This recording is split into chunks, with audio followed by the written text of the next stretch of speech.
No wonder we have diarrhea and we're stressed and our nervous systems are all whacked out. We have so much news coming in from all different sources that we never had before. No wonder you're stressed. No wonder you feel horrible. No wonder you're tired.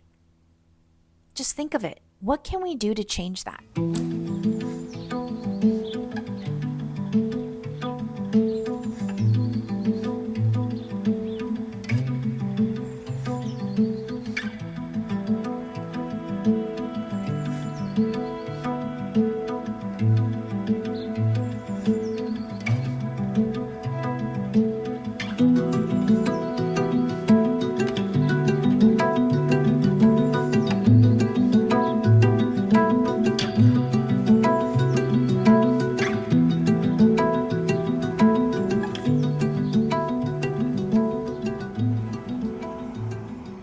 It's Friday. I believe it's September 26, 2025. It is a gloomy day.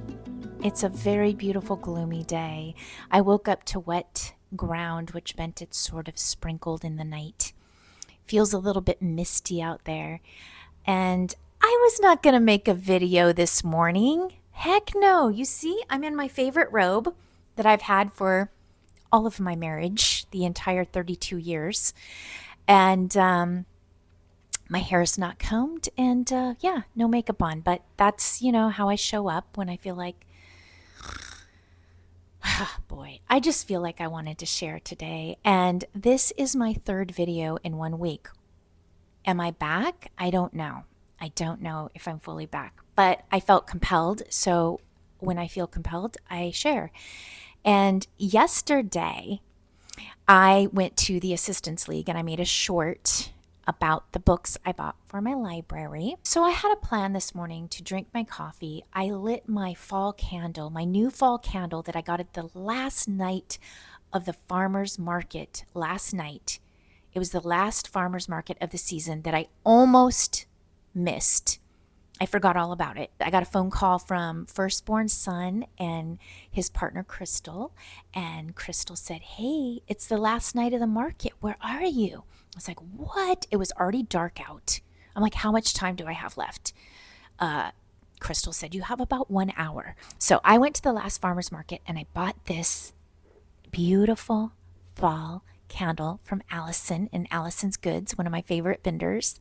Smells very earthy.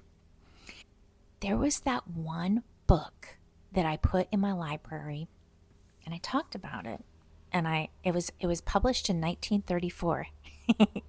And it was called You Must Relax. And I had said to myself that I wanted to look through this book before I put it in the library. And I kind of wanted to share it with you because it's pretty hilarious, okay? Because it was in 1934 and it's called You Must Relax. Now, I haven't really read through it, but it is dedicated to the author's mother, which was very sweet. But when I started looking at the pictures, let's see. Let me try to show you. You see these pictures? Oh my word. Wait, can you see them?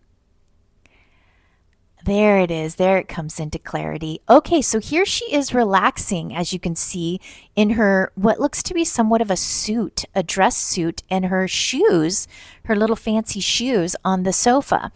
And I thought that in itself is pretty hilarious. How do you relax wearing your nice little fancy shoes and your little dress suit? I mean, she doesn't have the dress coat on, but she has the nice little pressed blouse. And here are some of the maneuvers, and there's also a male image in here.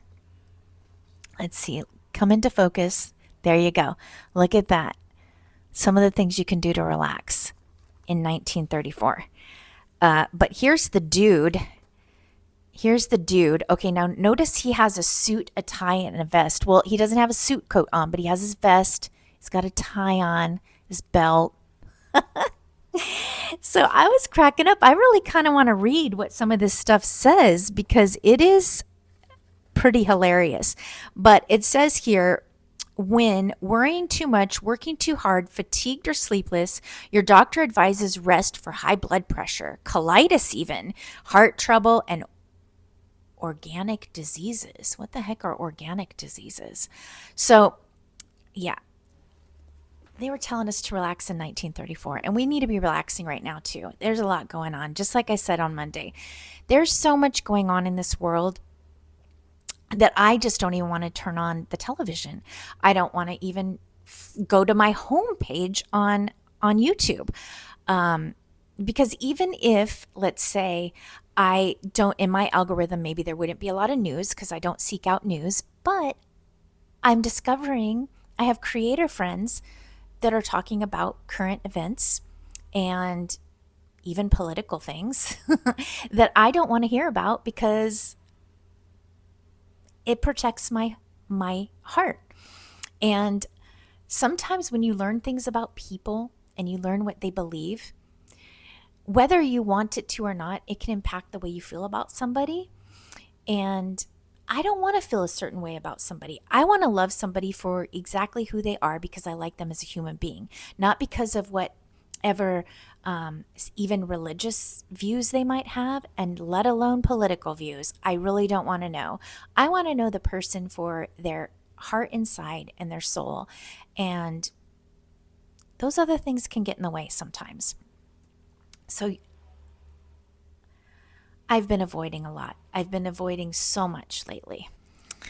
All right, so I wanted to see, what does this book say about certain things? And there's a chapter called Indigestion and Colitis. Now, I sometimes suffer with a bit of indigestion, and Man Cub has ulcerative colitis. So, of course, it's appealing to me. I'm like, what does it say? But I just dropped the book, so hold on a minute. I got to find the chapter. All right, I'm back. I found the chapter. It's indigestion and colitis. So, of course, I was like, out of all the chapters, I'm like, what does this one say? Now, here we go. I'm going to just read a little bit of it, but here we go. Tradition has it that when a man is bilious or his digestion upset, he looks sourly upon the world. That is, his emotional state to some extent depends upon his digestive organs.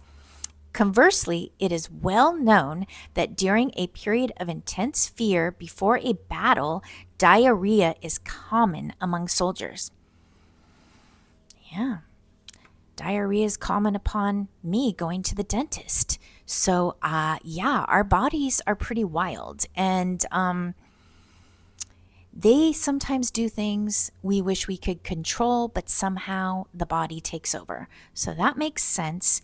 And I wonder what kind of, relaxation techniques it might give regarding this. So let me look deeper. There are some recommendations for if you are experiencing colitis, indigestion, or any kind of bathroom issues. And here is the suggested resolution to that. Practice laying down at least 1/2 hour before each meal. All right. So before you eat breakfast, lunch, or dinner, lay down for half an hour. Just relax. Watch for following or other habitual tensions and eliminate these. Okay. Eliminate the tensions before you eat. Okay. Be sure to learn to relax your abdominal muscles. Make a differential relaxation a habit during your daily affairs. Now, let's see. Will that be easy to do? Let's see. Dylan's in construction. He is doing physical labor every day. I don't think he has 30 minutes to lay down before he eats his lunch. He may only have 30 minutes to eat his lunch. I'm not done with this book. I just cannot be done with this book. There is a chapter called Quieting Your Nerves, and I found it says here, obviously, comfortable chairs during business and social hours help you keep relaxed. And then I want to show you the chairs in the photographs. Look at those. Look at those comfy little chairs they're sitting in. Want to relax in those chairs? This book is seriously a riot. Seriously a riot. How to relax lying down. All right, here. This is a course which many persons will take weeks or months, perhaps years to complete. It is not reasonable to expect to alter habits with the speed of taking a pill or buying a theater ticket. But the matter is not so difficult as it sounds. In fact, it is not difficult at all. Rather, it is the easiest of all things to learn. It's easy to learn to relax. They're assuring me right here. As easy as they make it seem, they go on to say, but many persons have acquired habits of exerting themselves in everything they do, so that they contract some muscles even in trying to relax. In this way, they make difficult what is not naturally so. We call this the effort error. You're not making the effort. So you're having an error in what should be simple as just relaxing. How come it's so hard for us to relax? Even in 1934, it's hard to relax. Maybe I should have started in chapter 1. Let's see what chapter 1 has to say. This chapter is called Modern Living. For a long time, living at high tension has been the order of the day. As far back as 1880, what? That's a long time ago. George Miller Beard spoke of what he called attention to the prevalence of nervousness in this country. Since then, with the advent of the express train, the telephone, the automobile, the radio, and the plane, it is well known that the pace of life has generally increased. Whoa. Okay, so back then, they got the television, they got radio, airplanes were happening. What else? Automobiles.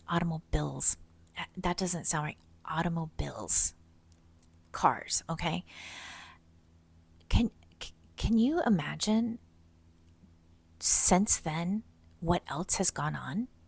I mean, social media, TikTok, Instagram, even YouTube. Unreal. When I stopped to think about what my 95-year-old grandmother and my 90-year-old grandmother have seen in their lifetime and to where we are now, no wonder we have diarrhea and we're stressed and our nervous systems are all whacked out. We have so much news coming in from all different sources that we never had before. You know, back in the day, they had to actually read the news in a newspaper or sit by the radio. And we're getting it everywhere, all times of the day, even when we don't want to see it. So no wonder you're stressed. No wonder you feel horrible. No wonder you're tired. Just think of it. What can we do to change that? What can we do? What can I do to change that in my life? Well, I'll tell you what I do. I really do avoid all of that. I avoid Instagram. I've never been on TikTok. Heaven forbid, Facebook. That is the most horrifying place I think there is. Maybe besides X. I also have never been on X, which I guess was formerly Twitter. Never been on it. Thank the Lord. I just feel like it's too much information overload. Why are you spending your time there? Why? What is it doing for you? What is it doing for your mind? What is it doing for your body? Can you tell me? I don't think it's good. I really don't. We never had it back in the 70s when we were running around, riding our bicycles till the streetlights came on. And like I was talking to my mom the other day on the phone and she said, gosh, Tracy, I've been thinking about the past a lot. And I was thinking about that time you took my Bronco into Hollywood to the Whiskey to go watch a band play on a school night. She said, why did I let you do that? What was I thinking? She said. And that you had a convertible Mustang that you drove around at night and none of us were worried about your safety. We weren't even thinking about it. No, we were not. We were just living free. We were living good. We didn't have cell phones tying us down. We didn't have, we were just, we were living. Sometimes I wish we could go back. Trace? What? What's wrong? Still worried about your car? Yep. Don't be. I gotta make a phone call. All right, well, we'll go make a phone call. Oh, is that what your quest was about? Yep. Oh. Got enough light there? Uh-huh. Until next time, peace, love. Well, that's love. Don't give up. Keep going.